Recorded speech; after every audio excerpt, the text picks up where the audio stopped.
Hi, this is Kelsey Blaho, and we are going to be looking at Module 12, the Budget Debacle Case Study for EDL 854. So the first section is going to be a summary just of the case and kind of what's happening here. So when and where did the events occur? This is happening in a diverse community at Briardale Elementary, about 600 students, kindergarten through 5th grade. There's also a couple middle schools and one high school in the district, and they're really known for their sports and other activities. So who is kind of involved in this? There's Carl Santos, which is the principal. A lot of the teachers have been teaching there for a long time, pretty much their whole career, so we know it's a reliable school as well as district. Mr. Santos has always agreed with different recommendations in terms of fundraising, and there's always kind of been a protocol within it, and most of the fundraising is for different curriculum, and it's done by this foundation at the school site and a curriculum committee. And it's mostly led by one of the lead teachers at the school.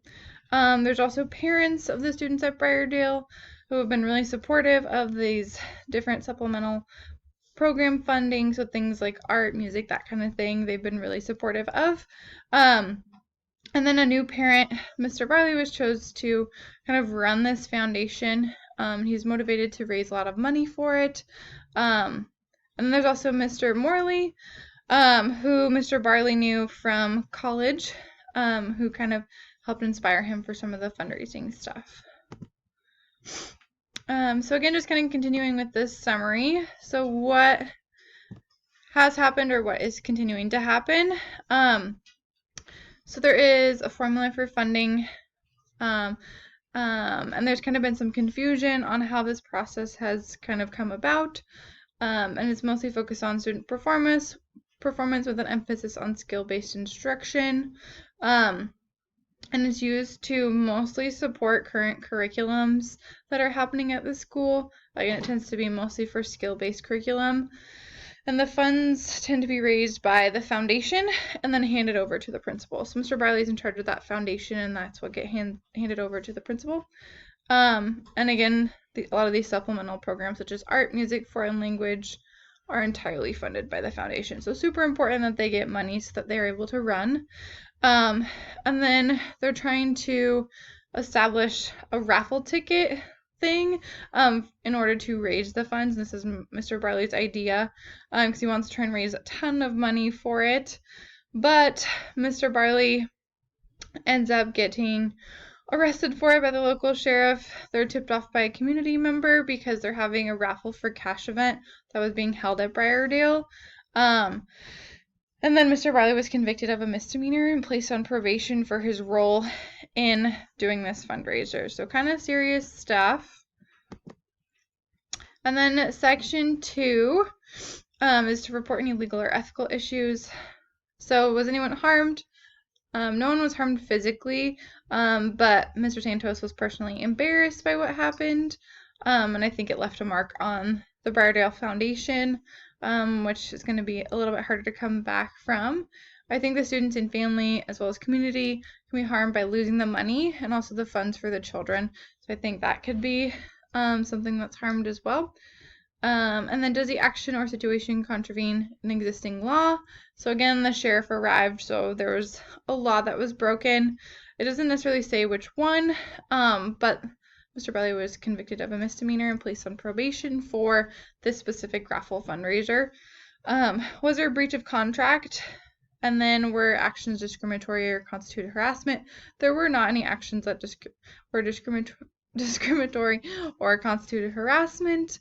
There was a breach of contract because, again, Mr. Barley was arrested and charged with a misdemeanor, so there was kind of some issues in terms of how the fundraiser took place. So section 3, so synthesizing all of that into a sentence, Mr. Barley, the president of the Briardale Foundation, created an illegal fundraiser on school grounds and was told on, and therefore arrested and charged with a misdemeanor. So again, just synthesizing the facts. So some of the relative facts or relevant facts to this were people. So who do we know is involved? So Mr. Barley, the Briardale Foundation president, Mr. Santos, the principal. There was a sheriff that was involved, the tipster, so the person who reported the fundraiser, Mr. Morley, Mr. Barley's friend, who we got some of the fundraising ideas from, parents at the fundraiser, and then students benefiting from the money. So place, this happened at Briardale Elementary. Like I mentioned, there's a couple of middle and high schools nearby. It's a very diverse community. The school serves as a town meeting center, so a lot of different events and activities happen here as well. Program, so the category includes, again, curriculum, grade level, that kind of thing. So there, again, was a fundraiser for money to support these supplementary programs. Mr. Barley wanted to raise money for this program, and then there was sold raffle tickets to win cash. So that's kind of all the things that are happening at the time. So section 5 is to review and prioritize the information. So could the conflict, the situation, or decision be damaging to stakeholders or to the community? I said yes, it could be damaging, especially fundraising efforts for the school. And then I have kind of a decision to apologize to the stakeholders to kind of maybe reverse some of that damage, make it less severe. But I think there's still going to be some hurt in the community, especially because when people are giving money, they're giving, and so they put a lot of trust in those people. What individuals and groups have important stake in the outcome? So Mr. Santos, the principal, has his job on the line as well as his reputation. Mr. Barley, his future endeavors, the students, and some of these extracurricular stuff, and different fun classes they have, also the families and community members.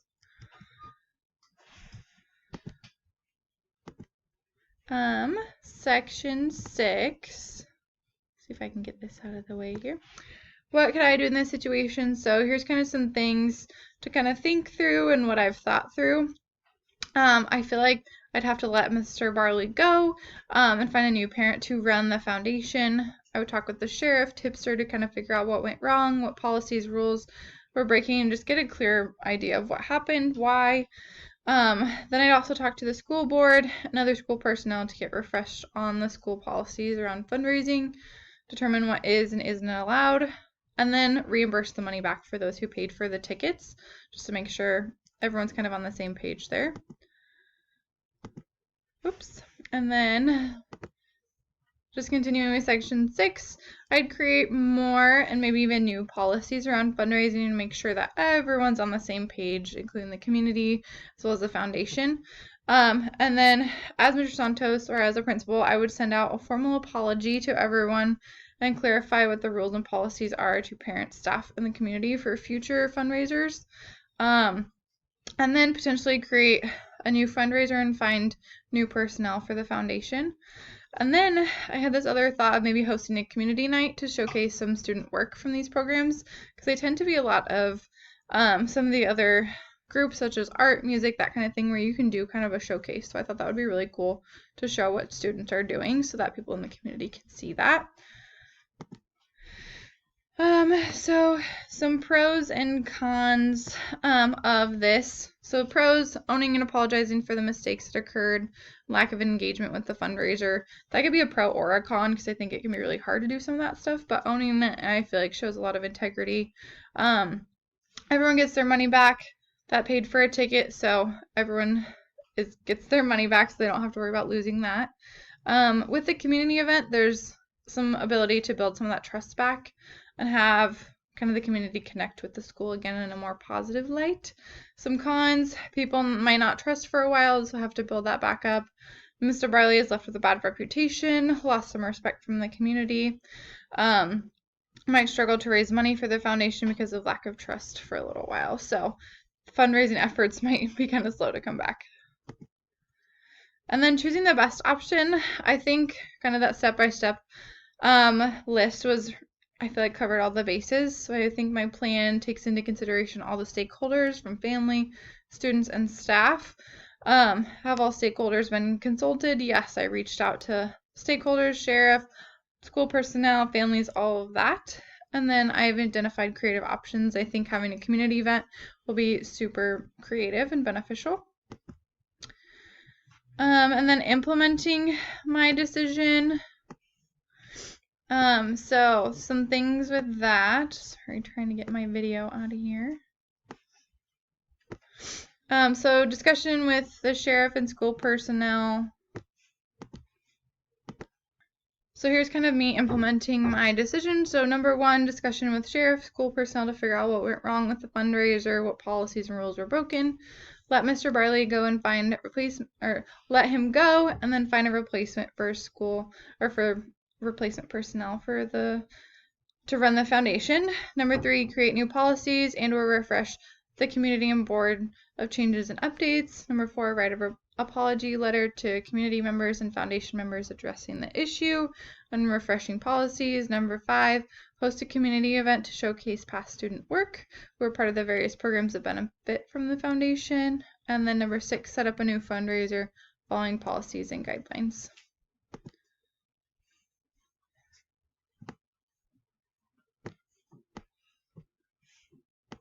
Section 10, program and standard integration. So there's the standard I put up there. Sorry, my video is covering it. But just knowing that I understand the importance of evaluating, developing, and advocating an equitable plan. I feel like I did that with every situation.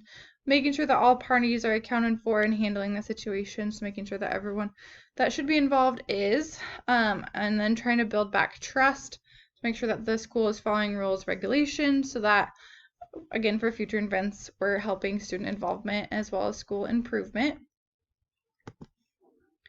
And then just continuing with that, I was able to create a plan that still kept the fundraising hopes alive. So again, making sure that people know that we need those resources. I used that data from the board and the sheriff to also create new policies and priorities, which fits with the data ethically and equitably, to again help future years. And then advocating for resources to support future needs. Again, having that community event to establish trust, I think, is really important. And then I think I was able to establish helping to understand the capacity and be able to do this within a school setting, I think is really valuable. Again, trying to incorporate the school as much as possible with all of these. Here's my references. And then some things that I learned through this assignment. I feel like it helped me to dig deeper into an issue and figure out what went wrong, how I could do things differently and better.